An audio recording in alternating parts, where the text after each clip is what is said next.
Ngayong araw guys, ito na naman yung unang linggo na pumasok tayo. At syempre pag ganitong postura, alam na parang walang magandang gagawin.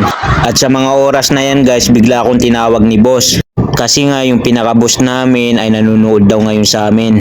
Kaya agad-agad kami nag-isip kung anong magandang gagawin. At bigla naming naisipan linisin lahat ng ginagamit nating pang-marinate sa mga sasakyan. Kaunti lang yan guys pero nagtulong-tulong lang kami para lang may magawa.